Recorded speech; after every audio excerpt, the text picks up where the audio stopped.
I came from a company where I think was like a lot of people are was, we were just tossed to the wolves. I mean, we were sent out there with very, little to no information and set out to figure it out on our own. 806 or 806 for ventilation. I think that's probably one of the most misunderstood parts of a roofing system.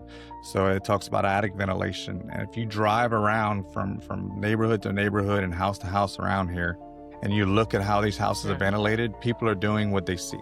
And it's so largely incorrect. Back then, when you entered into the roofing industry, obviously every industry has its own challenges. You were in fishing, you were in electrical and HVAC.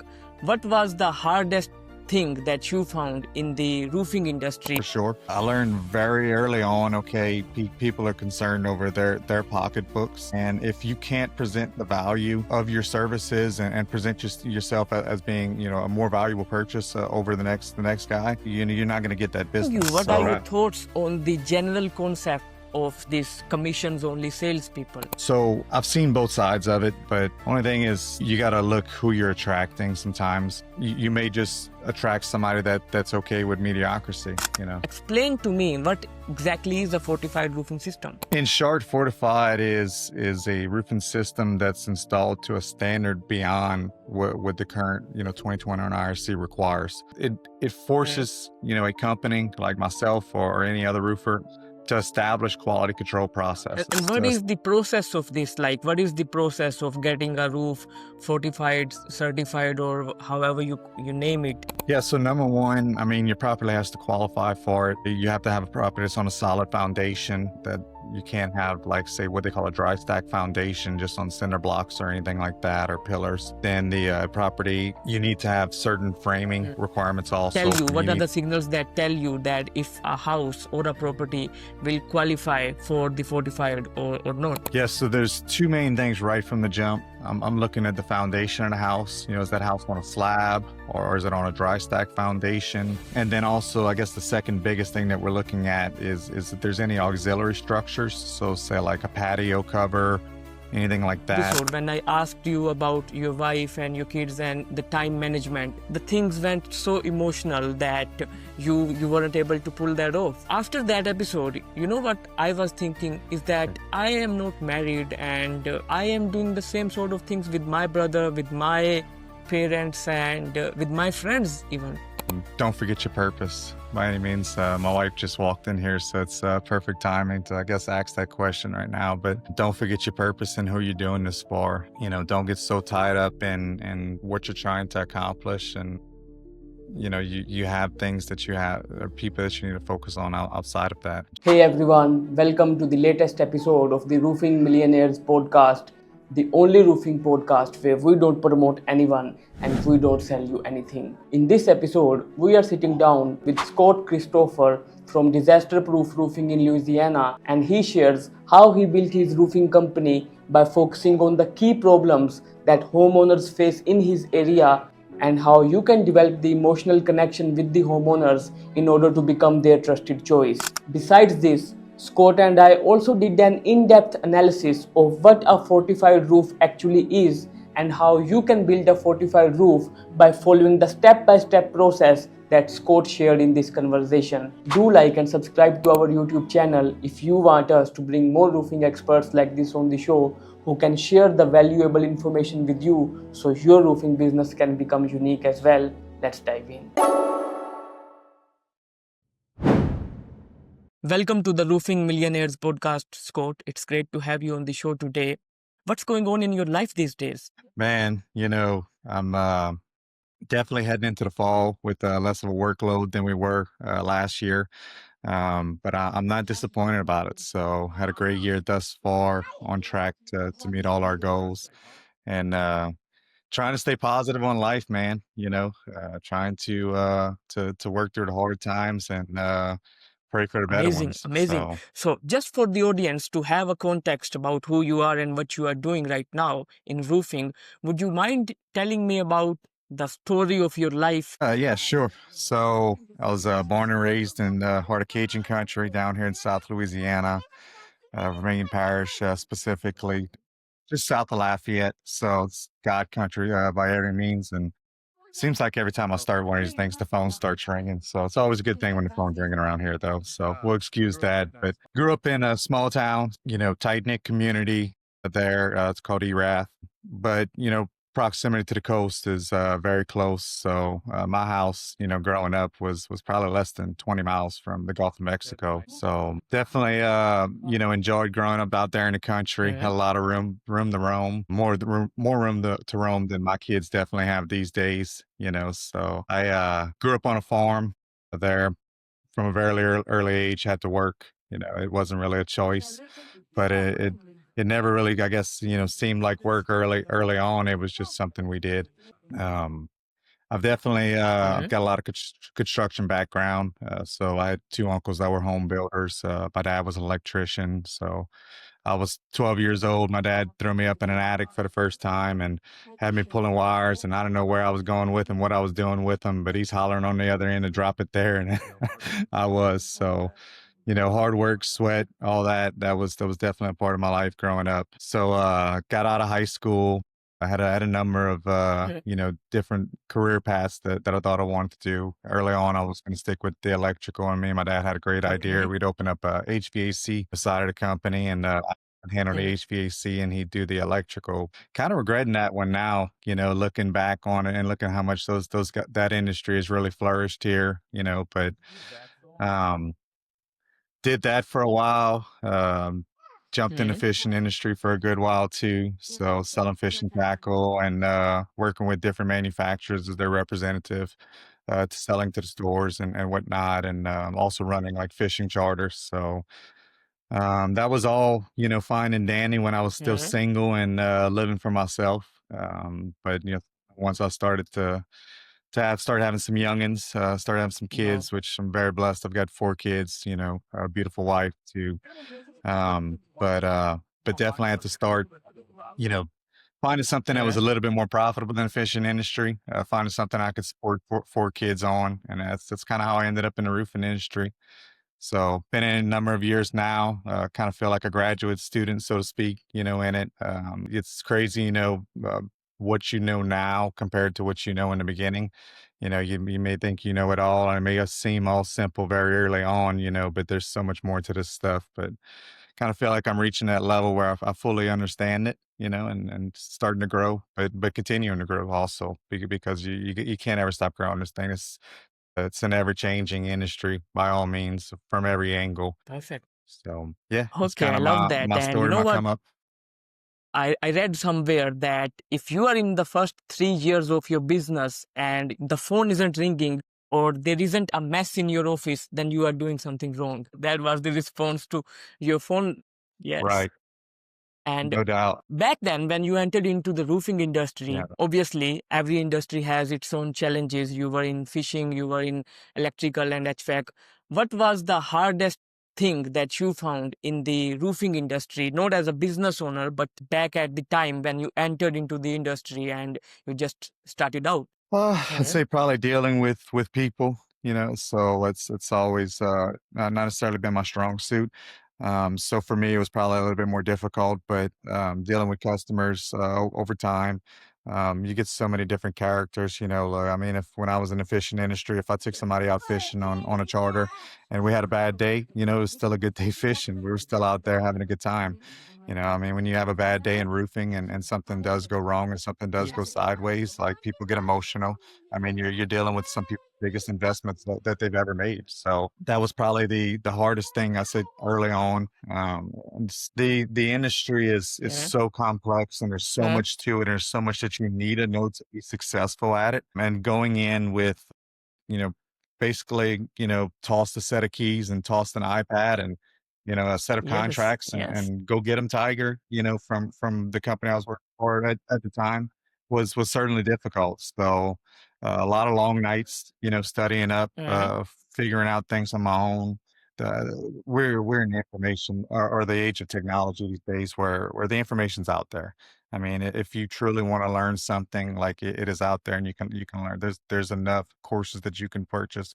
There's enough free stuff online that you can do that you can find this information. Okay, and I love that because I feel that nowadays a lot of things have become digital, so you can send a contract. But back then, you were in front of the homeowner, and now you are facing them. So anytime they hit an objection in their mind, you are in front of them, and they're gonna throw that in front of you, and you have to handle that. So how did you like?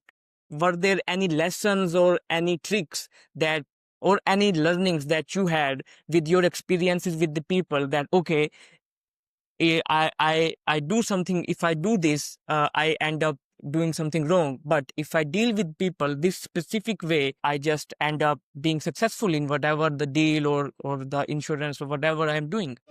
So certainly, early on, not having that Yeah, knowledge to handle those objections was a yeah, feat to handle for sure. I learned very early on, okay, people are concerned over their pocketbooks, and if you can't present the value of your services and present yourself as being, a more valuable purchase over the next guy, you're not going to get that business. So early on, for sure, you're trying to explain deductibles, and certainly a community around here that I guess is maybe not used to paying their deductibles was very difficult. Trying to explain, that look, your insurance company's probably not going to do the thing, the most they can right out the gate.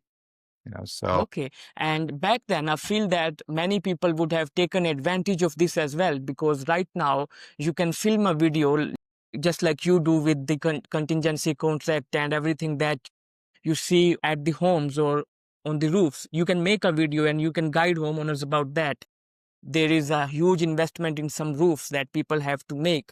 And at the end of the day, it comes down to the emotional connection that you develop with the people. And nowadays, everything is so transactional. So, how did you develop the emotional connection? Because I can bet that emotional connection would have definitely helped you when you started your own business as well. That's the skill of developing the emotional connection with the homeowners. yeah, so Yeah, early on, I armed myself with knowledge, and when I would walk into a situation and meet with a customer, I wanted to present myself as the most knowledgeable person, the person that had the knowledge, that they were going to speak to get them from point A to point B. So it's a complex process. It's a process that can get drawn out. People don't. They want results. And I really came into the industry in the age of this, really where they started getting hard on denials. So being able to come with solutions, being able to talk about the solutions, hey, and being able to explain to them, this is what's going to happen. And then yeah, each of those things starting to come true. They start to trust you at that point. That's where that connection really starts to develop. I think. And whenever say the insurance carrier, for example, starts doing exactly yeah, what you say that you're going to do, and then they get yeah, emotional about that denial also. I think that's really where that connection develops. Now, very early on, I'll say I didn't have the emotional yeah, connection, that I can develop now with what I do and how and what my passion is. Okay. And that's putting on, a better roof. I was just trying to put on a roof then. I was trying to provide for my family. I was trying to make money. And it really, it's kind of, there's in the fishing industry, we talk about the different yeah. stages of being a fisherman. The Okay. first stage is you just want to catch a fish. Then the second stage is you want to catch a bunch of fish. And then your third stage is you want to get specific, and you want to, catch big fish. You want to catch trophy fish at that point. And it's, for me, it's developed the same way. I just wanted to get a roof at that point. Yeah, And then I was trying to get the volume of those roofs at a certain point. These days I'm trying to focus on a certain set of customers that are willing to let me do the things that need to be done to do it correct, to do it to yeah, code at a very minimum. And if we can afford to, and the situations yeah, and the cards play correctly, then we can do it beyond code also. So certainly I can really talk about yeah, situations now when I'm talking with a customer about where I've been. Like I said, we're proximity to the coast here. We're Hurricane Alley in here in Louisiana. Like we're gonna catch one, yeah, at some point in this homeowner's career. So being able to tell stories, I've had customers, with them crying on my shoulder there, after a significant loss, and just looking at that system and knowing that there was something that could have been done to prevent it.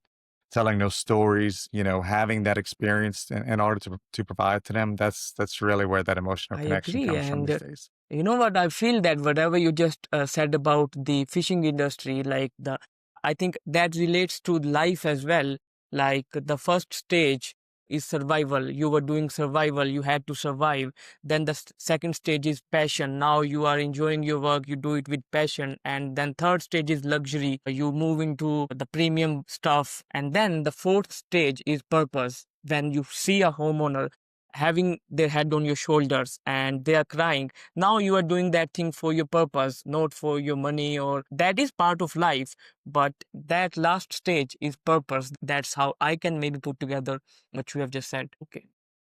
Yes, So sir. how did you transition into being a business owner eventually? Like, what was that call that you felt that, okay, I should have my own roofing company now?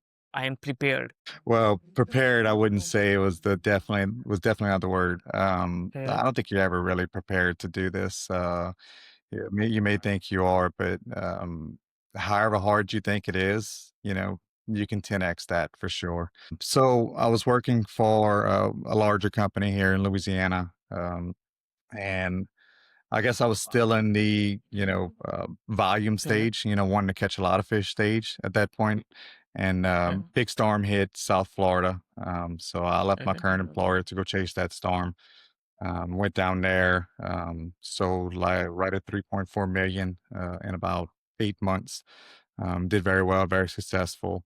I had it in my head at that point, I was going to have a good little nest egg to come back home to, and I was trying to figure out what I was going to do with that. If I had an open door to go back uh, to work for my former employer, but I had this bright idea I was going to go in business myself. Florida was really an eye-opening experience for me. Florida's so tightly regulated. Their building officials there are looking at so many factors that even here, still in Louisiana, we're not even looking at. But it was eye-opening to stand in those yards in Cape Coral down there and look at those roofs and see roof damage is as bad as I've been seen it, anywhere else. But uh, walking into those homes was a different story.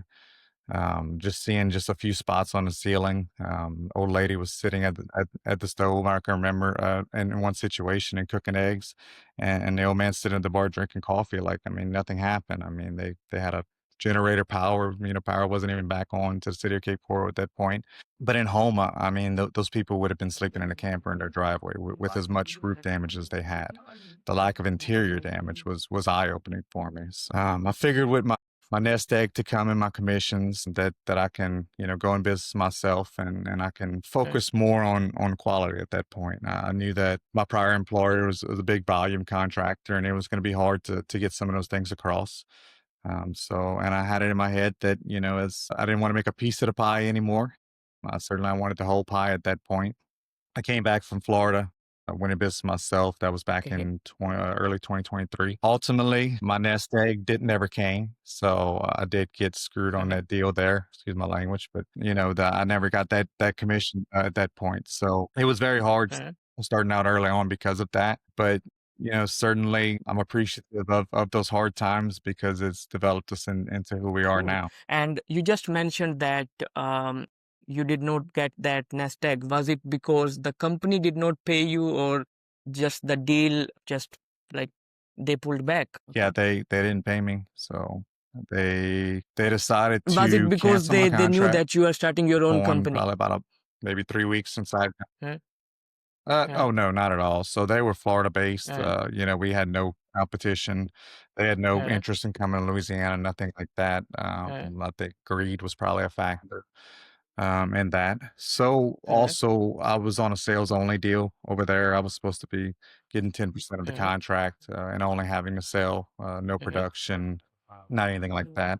Certainly, with my background, I wasn't going to do that. So when I uh, did get there, I did kind of spoil them to the fact that I was actively helping out. I mean, I was there running production. I mean, if they needed somebody to go down to Sanibel Island, drive an hour and a half down there and go bring uh, a drill and go re-screw some panels and do whatever we had to do temporary repairs, they knew they can send me for that.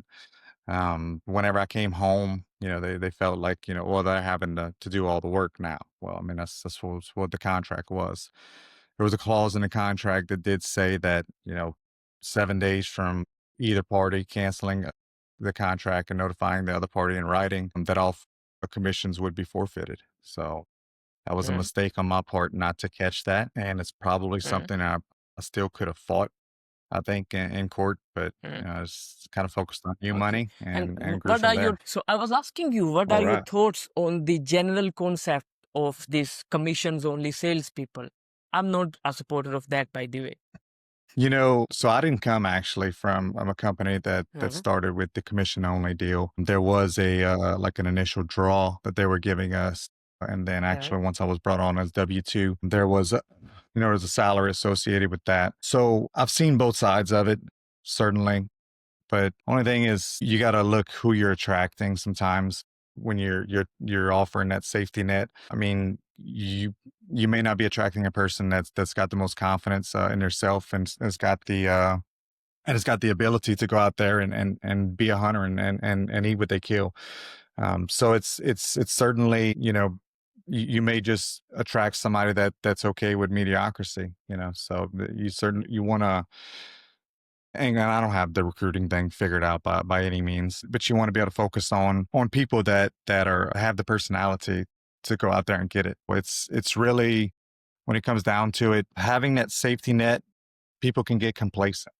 They can get in a situation where they're comfortable living on that salary, and they're not going to push themselves to the same level as someone who's going to be only commission based. So that's my input. By far, it's not my area of Yes, I expertise to respect speak that. on, though. And so you moved from Florida to Louisiana, and that is a total different market. And as far as I am guessing, you don't have any experience dealing with this market as well. So now the area where you set up your company, that already has the roofing companies, and they have the reviews, they have the connections, they have everything. People love those companies. How did you decide to position your roofing company so it gets remembered, or so you can make your space, or you can take your part of the pie as well? You know, I'd like to take responsibility for that, but maybe God put it on my heart, and the circumstances certainly aligned for. Yeah. I've always been big on personal branding, and I've always been fairly good at branding, even back from my fishing days there. So when I was coming back home to Louisiana, I mean, this is my home, this is my market. By all means, I have the connections, I have the network here to build off of. But when I was coming back home, so I got approached by one of our state representatives. They were reviewing at that point in time the potential for a Yeah. fortified grant program, and I knew a little bit about fortified roofing then. I certainly didn't know what I know now, but I started looking into it, and I realized that a lot Yeah. of what the fortified program allowed was what they were doing in Florida, and was Yeah. what certainly made the difference, with those houses, to where it was so little of Yeah. interior damage that we were looking at.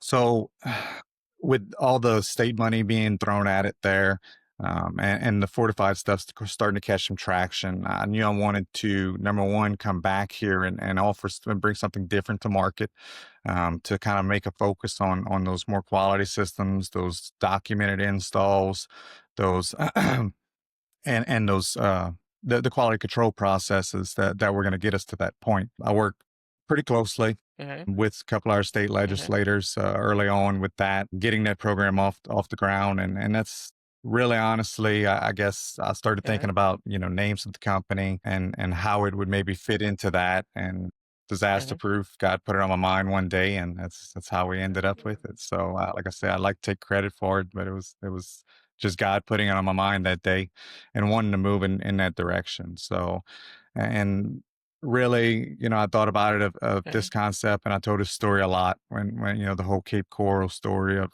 standing in those yards and the little bit of damage Yeah. the amount of damage I was seeing on the roof. And I tell people, I mean, if that was in Homa, they'd be sleeping in a camper in their driveway. And there's certain things that we can Okay. prevent, and there's certain things that we can't prevent. So I knew that the interior damages that those people were experiencing here after losses like that was preventable. And that's where, that's the disaster there. That's the disaster is the widespread damage there. But Fortified in itself has done studies where they can reduce the damages in an area by up to 95%. So that's huge. I mean, you're talking, on a claim that is say, typically if they're going to have to gut that whole house, it might be a, Yeah. 120, $150,000 claim. I mean, whereas you're not going to have that with that fortified system on there. You're not going to have that with building to the current wind code that's down here, because second water barriers work, plain and simple. So roof decking attachment matters, plain and simple. Mhm. Locking down the edge seal of that roof matters. Having that starting point being prevented matters. So really, honestly, it's birthed, off of that. It was birthed off of the movement that Louisiana was heading into, and the movement that I was heading into at that point in my career. I really wanted to focus on those fortified roofing systems, and I wanted something that was going to stand out to people, to customers that were looking to do that the extra amount. This doesn't attract your average person that's trying to pay as little bit Yes. out of pocket as possible. I was trying to attract a different type of customer. So I wanted something to catch that type of customer's Amazing, eyes. amazing. And you know what? If I look at this from a marketer's perspective, what you just did there is that you understood the 4 Ws of marketing. Like, you know who your customers are, you know who are exactly the people that you want to work with. Then you figured out what's going on in their mind. Like, they are scared, or they have the problem that their interior is damaged by the roof damages. Then you understood that why they should work with you. The third W of marketing is why they should work with you. You told them that I know, I have the information how you can save all of this, how you can prevent all of this. You did that. And then you also knew the last W of marketing, where you can find that. And that's exactly what you did there. Who, what, why, and where. You did all of that. So you talk a lot about fortified roofing systems as well. And I know we did have this conversation last week as well. You explained it to me, but let's just say I don't know anything about fortified roofing systems once again. And you have to explain that to me, because what I have sensed from whatever you have just shared so far is that it is something like the standards. It is a standard in Florida, like it is a normal thing in Florida, but in Louisiana, it is something like that is an add-on for them. That is a premium thing. However, it's just normal for Florida and other states that have the regularities. So explain to me what exactly is a fortified roofing system. In short, fortified is a roofing system that's installed to a standard beyond what the current 2021 IRC requires. Uh, so fortified was developed by an Okay. organization called the IBHS. So it's actually an insurance funded organization. It's a research organization. So what they do is they research storm damage. They have facilities in South Carolina where they've got these huge wind tunnels. They'll build a house in front of it, and then they'll turn these big wind turbines on with rain and induce moisture and everything into it right there, and they figure out at what point it fails. So they did quite a bit of research to develop it, and they came up with Okay. what they call the fortified standard, and they've had several variations of that standard as that's developed over time. But it's a documented process, so it's probably one of the most important things. So what it allows is, states like mine, and where previously, we're moving in a direction now, but previously, it was the Wild West. We had no inspections whatsoever. We had, municipalities that still to this day, even though the state's requiring it, still to this day they're not requiring permits. So in Florida, FBC code is very strict. They have those things in place: the permitting process, the inspections process. Okay. Fortified is not necessarily a need there, because they're doing most everything that Fortified does in fact require there. So what Fortified allows is in other states where you don't have those particular things, those inspections, it allows you to have a documented process, because you have to bring a third party evaluator, somebody that's unbiased to the situation, that doesn't have a dog in a fight, Okay. that's going to review the documentation, help you gather that documentation, and then submit it to IBHS in order to get a fortified certificate at that point. So fortified, in some of the Gulf states has morphed into, since it's something that states weren't previously offering, the that's morphed into like a discount program. So Louisiana, Alabama, there's other states that force insurance companies. I mean, it's proven by this insurance backed organization that it saves them a ton of money on these claims. Us as roofers, we're still going to have a job.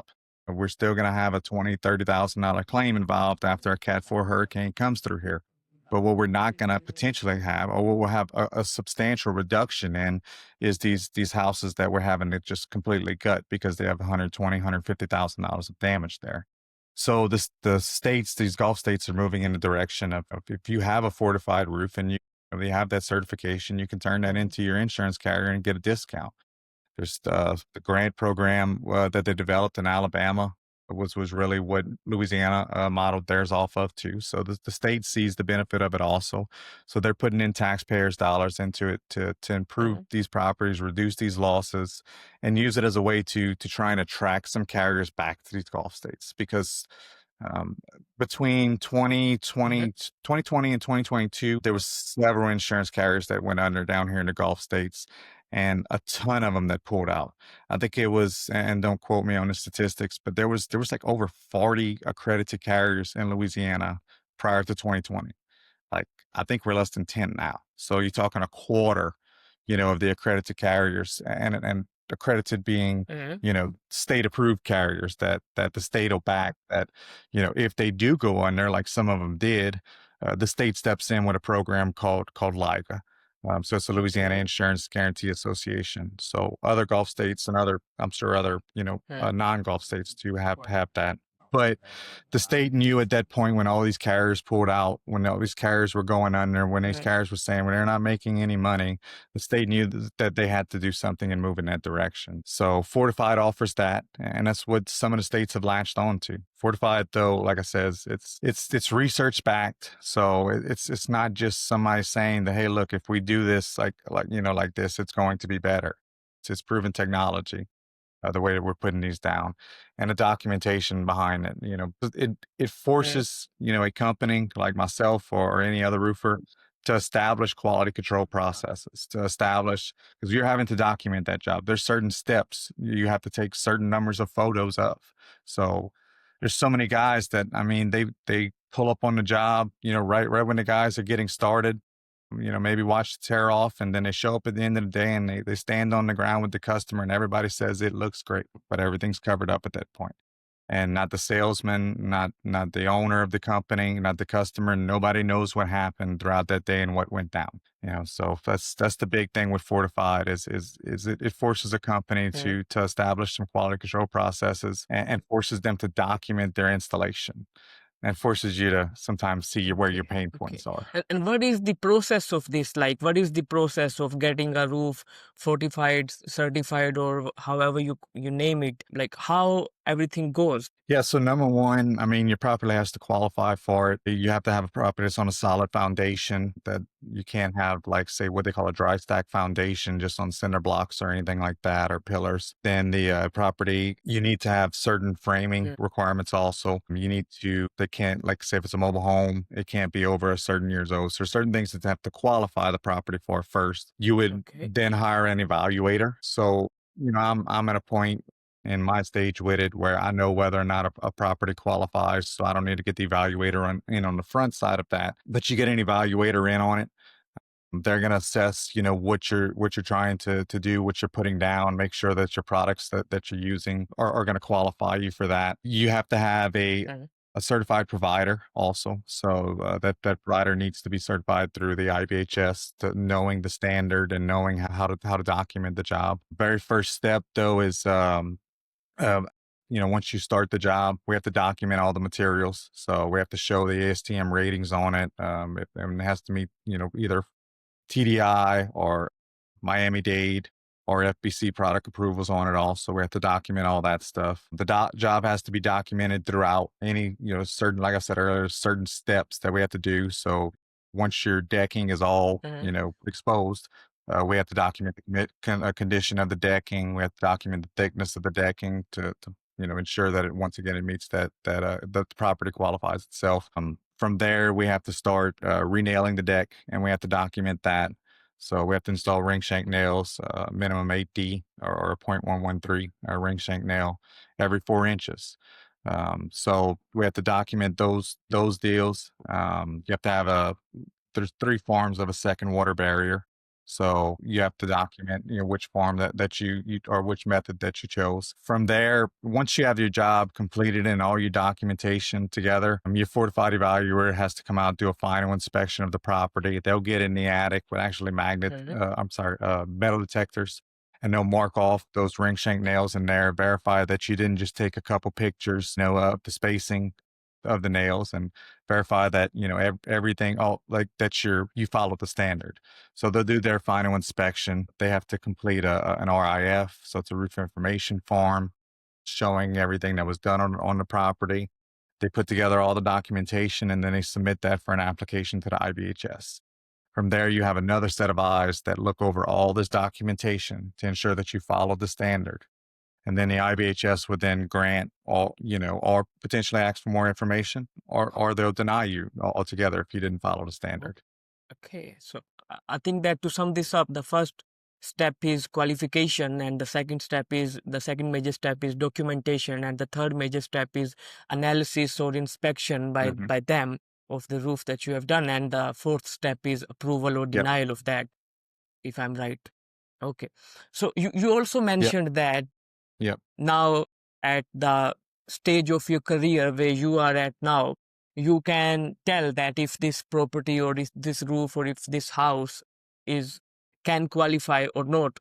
So what are the signals that tell you that if a house or a property will qualify for the fortified or not? Yes, so there's two main things right from the jump. I'm looking at the foundation of the house. Is that house on a slab, or is it on a dry stack foundation? Is it on a chain wall? If it's on piers, are those piers, solid piers with cement poured in them and positive connection from ground, to the framing of the house. And then also, I guess the second biggest thing that we're looking at is if there's any auxiliary structures. So say like a patio cover, anything like that. Does it interfere with us being able to flash there without having to go between the shingles, so between the shingles and the drip edge? Fortified doesn't allow you to do anything that's going to affect the steel perimeter of the roof. Like I said earlier, they want that starting point of where the damage is going to start, more than likely, usually on the edges. Yes, There. yes. Yeah, right there, buddy. So the starting point of damage is most often on the edges. So they don't want anything that's going to affect that perimeter seal of the roof.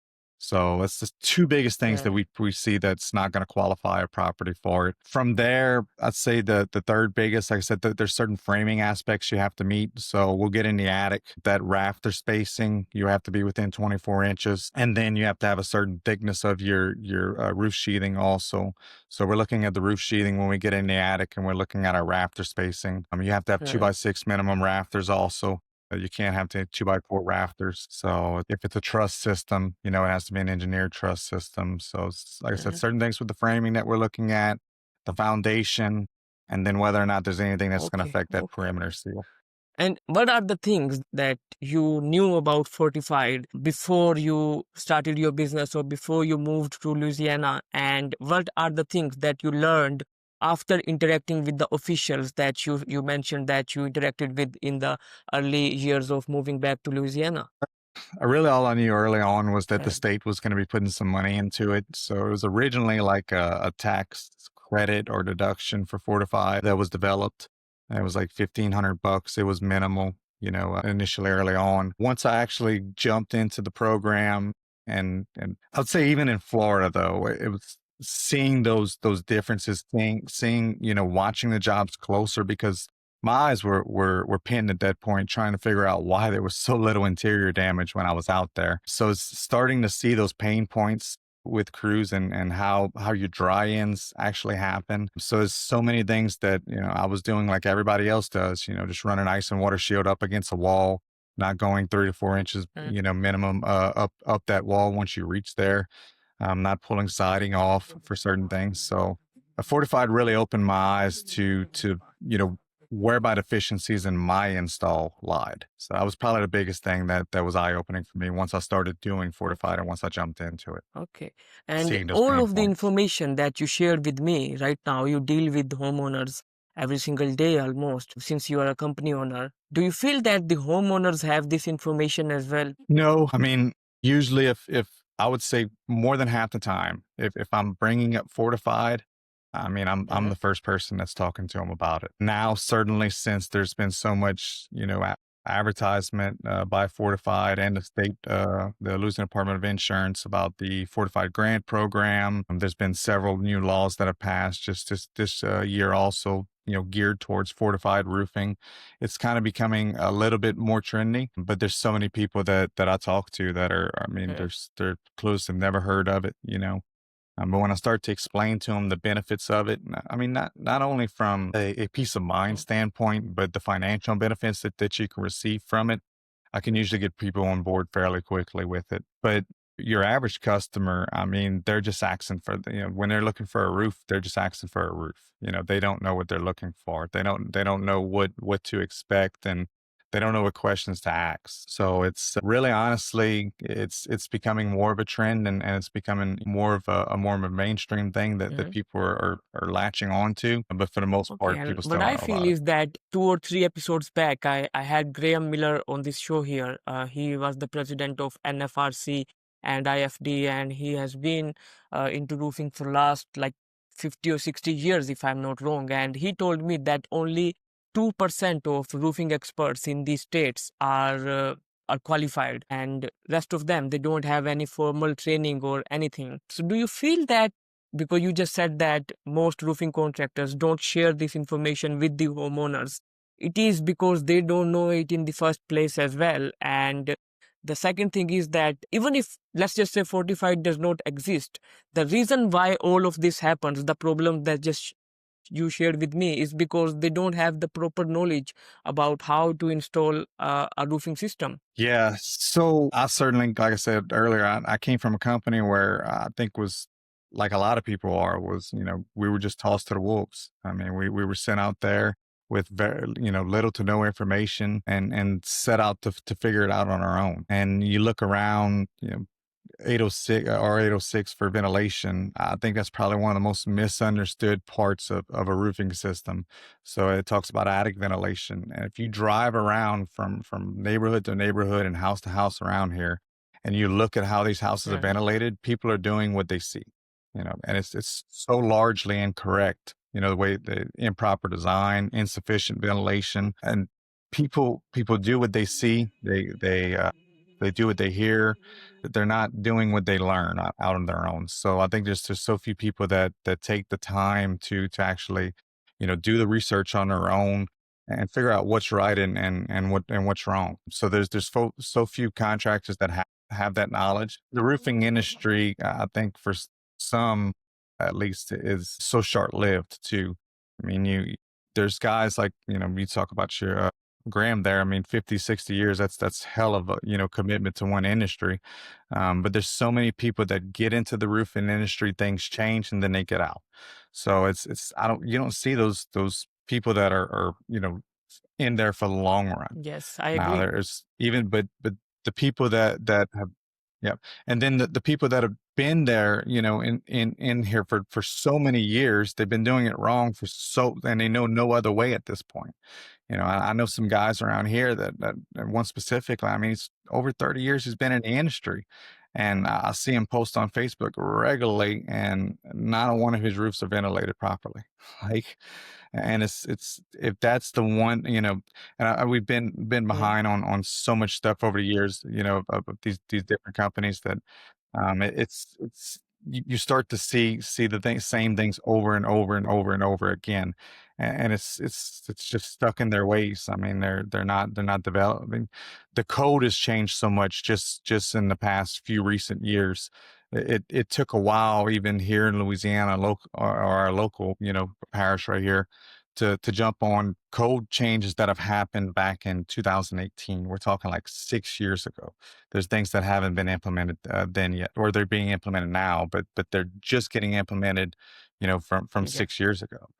There's so few people that make it long term, that can last in this industry. Number one, that don't just come Mhm. in for when there's easy money and storms involved, and when all that's gone, they don't have the personal network and the branding Mhm. capabilities to keep a good Mhm. lead flow when in a slower market. And then there's your old school guys that they're just stuck Okay. in their And ways. is there anything else that you specifically want roofing contractors to know about these fortified roofing systems? Not necessarily fortified roofing. So fortified is a trend, and it's a brand, but Yes. times are changing. Certainly right now here in Louisiana, we've had some Mhm. huge strides this year in legislation to get us to a point where we're moving in the right direction now. To get us to a point where we're trying to present to these insurance carriers that as a state, we're trying to get our act together.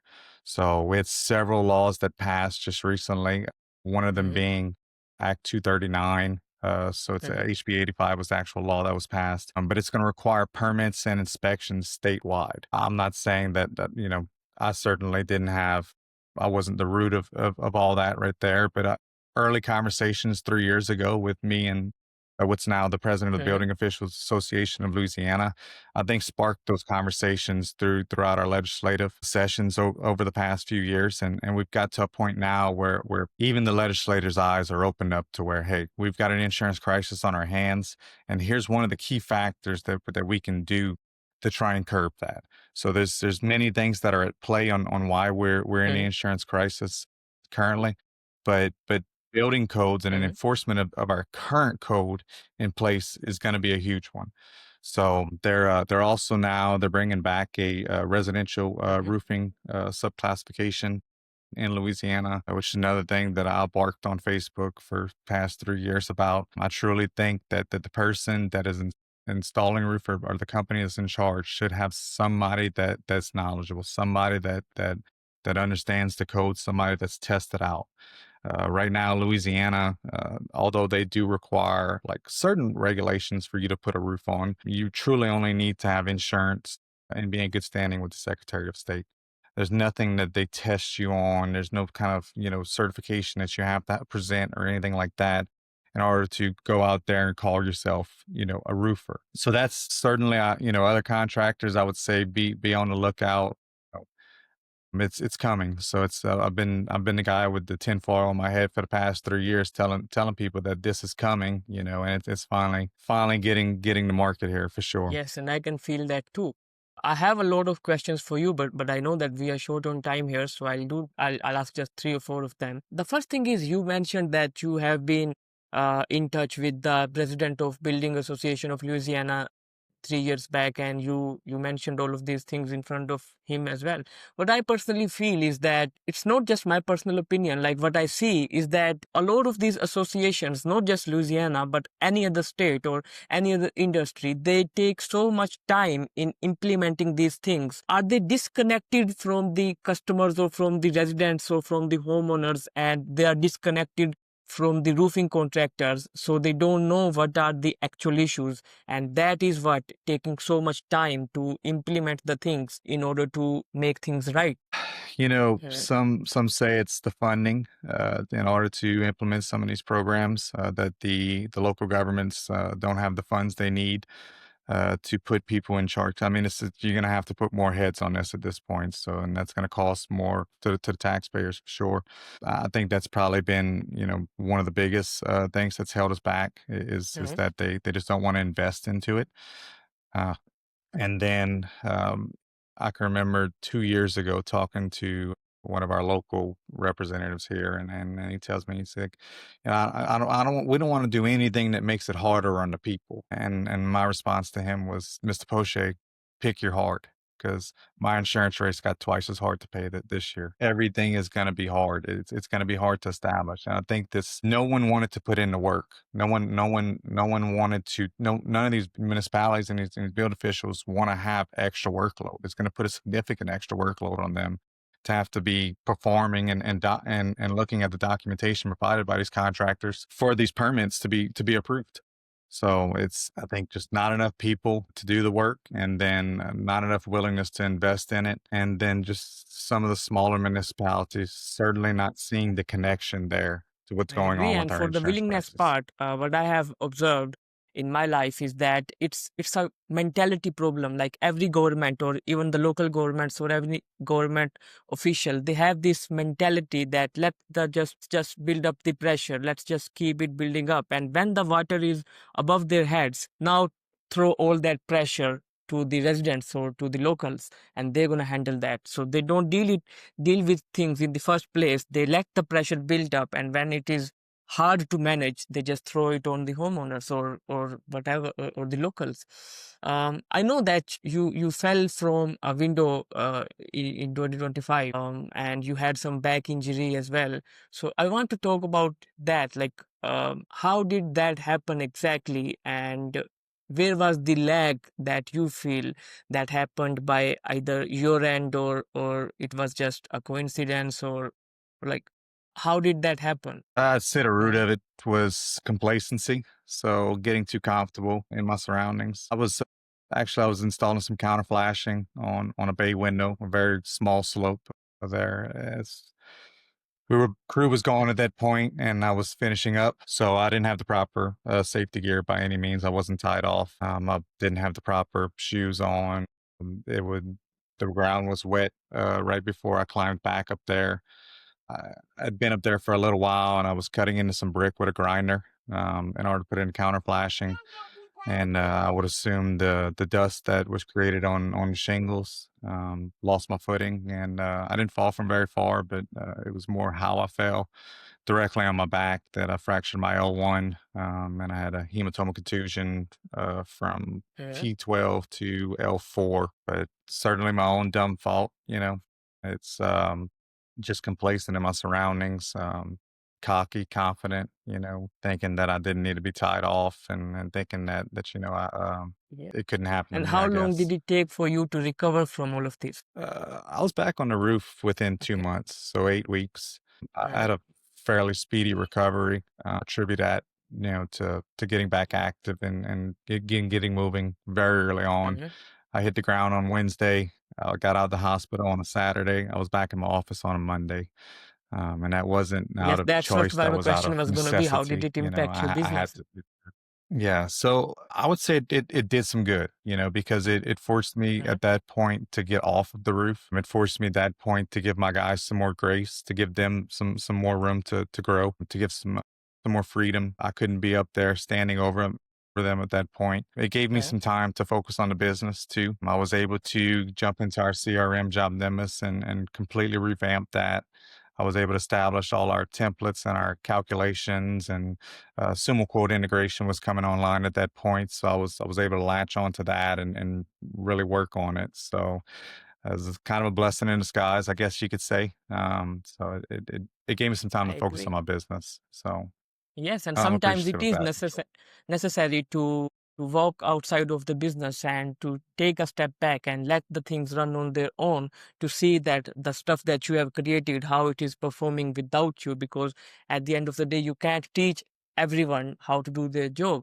So what were the learnings out of this event, both in your personal life and your business life, that you feel, okay, these are the lessons that I learned from this, and these are the things that I should tell others as well, that don't do this, and if anything happens like this in your life, then don't be disappointed, and just behave like this or just accept this. What were your lessons that you learned from this event? Um, Certainly keep your faith, because the God has a purpose and God has a plan for everybody.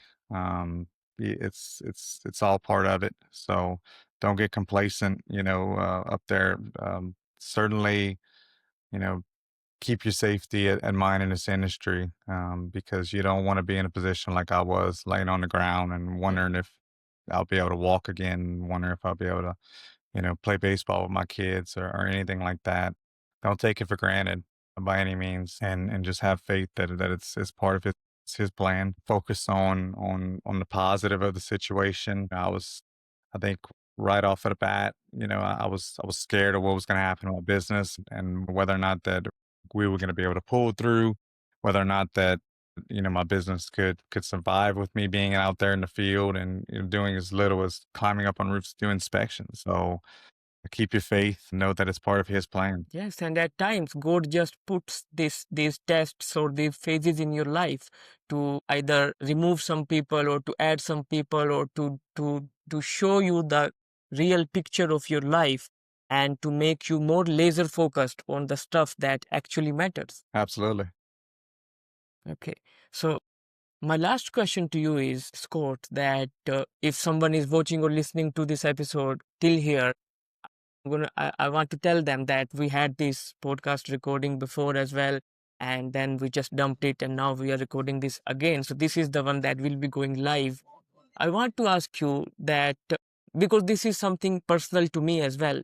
Back in that episode, when I asked you about your wife and your kids and the time management, the things went so emotional that you weren't able to pull that off. After that episode, you know what I was thinking is that I am not married and I am doing the same sort of things with my brother, with my parents, and with my friends even. So, how did you manage that, or what are the solutions that you feel someone should implement if they are in the phase exactly as you, or if you haven't even figured out the solutions? What should be the ideal solution? Sit back and reflect on where you're at in life and where you're trying to go at in life, and don't forget your purpose by any means. My wife just walked in here, so it's perfect timing to, I guess, ask that question right now. But don't forget your purpose and who you're doing this for. Don't get so tied up in what you're trying to accomplish, and you have things that you have or people that you need to focus on outside of that. Certainly, my wife's been a hell of a trooper throughout the process. She's handled the kids and handled the house life, and she's handled all that in stride. So don't neglect it, man.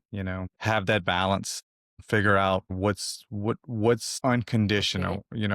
At that point, what Huh? what's uncompromisable. And then there's certain things that you have to focus on first before any of that matters. Because if you I guess if you get to the end and you don't have the people that you Hmm. you love the most, they're with you, you have nothing. And how can you realize this? Because what I feel is that most of the time we are working and we feel that we are doing this for our family. We are fulfilling our purpose. Like we are 2 weeks, 3 weeks, 4 weeks away from our kids and our wife. And this happens constantly. This becomes a habit. Then we feel that, okay, we are doing this for them.